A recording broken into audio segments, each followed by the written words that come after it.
This is the car they're going in. Obviously it's lovely weather, the best weather you could possibly ask for to be doing this kind of thing. But yeah, it's the Celica SS2. Well, I'm going to be replacing these speakers in the rear, and I still don't know where I'm going to put the tweeters yet.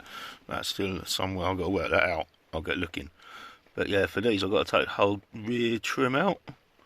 In other words, it's screw there, and behind here, excuse the message car, there's a screw there, and another one a bit further down.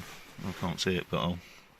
Yeah, no, you need to take this panel off first, this back panel off, and that will give you the space to get this one off. I believe we will do this. I shall do this now.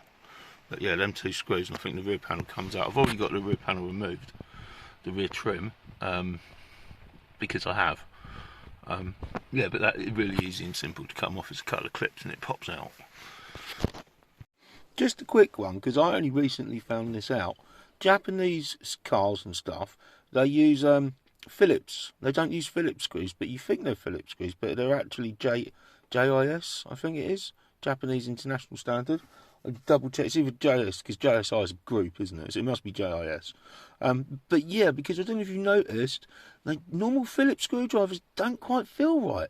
But yeah, it's because they're a different brand, JIS, different engineering mark of screwdriver tip thing. There you go. I only recently found this out, and I've been working on cars for all my life. Right, on further inspection, you also have a clip there. No, where's it gone? Oh, I've taken it out. Oh, it pulled out. It broke. Yeah, there's a clip there. Right. But yeah, this rear panel just pulls off. And just be gently but forcefully pull it, but obviously don't break it. Yeah, look, it's bloody raining. Crap, man. I still can't get these screws out, they're spinning. So I'm going to try a new method of holding something behind, because they're probably just crap. Well, the trims are now off. You had to take off the bracket that was there, two 10mm bolts. That was for the seat bracket. And there's another clip connecting the trim at the bottom. So I managed to split the trims. Oh, the front one, I had to open the door. Yep.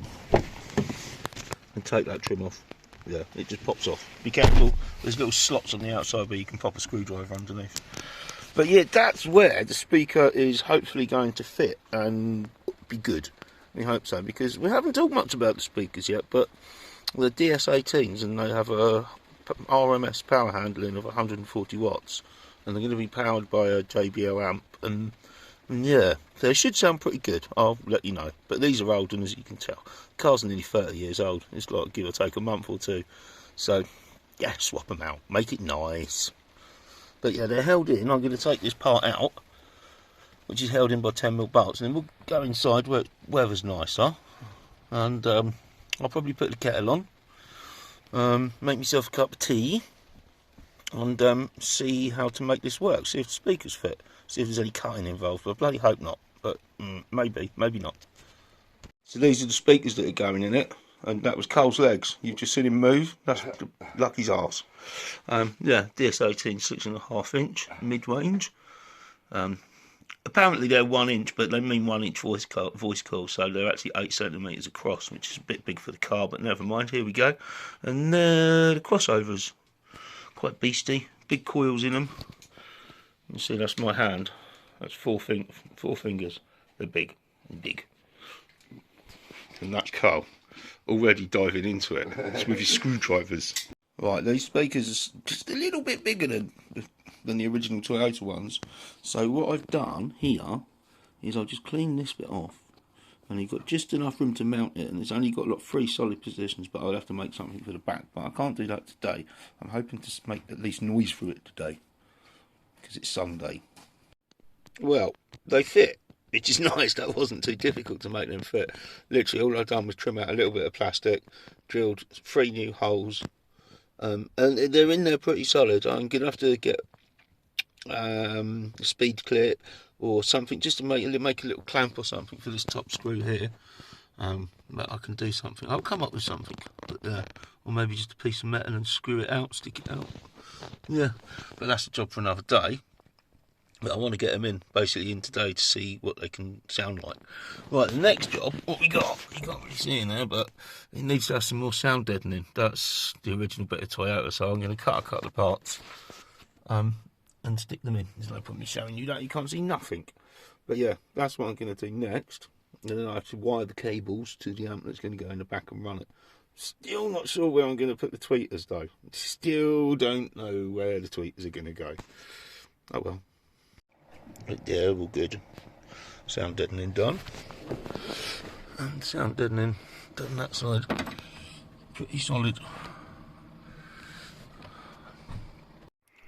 Right, the speakers are in. I've got that connected to the wire in place. What I'm going to do is put gaffer tape on it, and as you can see here, some things I've gaffer taped these up just to stop any chance of it vibrating, and I put new gaffer tape on that because we don't want that vibrating either. And these wires here I shall do. You look over this side. Yeah, I've tidied it all up a bit with gaffer tape, so yeah, it should be good. It should be fine. Now I've got to put it in the car. 3 screws, easy. Well, as you can see, they're all in. All the wires are neatly tucked away. I've just run more cables from the bonnet, underneath the bonnet, to the, you know, the remote cables. The power cables have all been run down this side. They're now coming out the seats for later. And this trim's back in. You can't really, bloody dirty, isn't it? But you can just notice a little red tinge in there. So that's good. No one knows they're in there. That's the trim back in this side. As you can see, they're looking very nice in there. I connected the earth cable for the second amp to there. That amp's going to be moved onto the back of the seats. So I suppose I should really go for putting the seats in next, shouldn't I?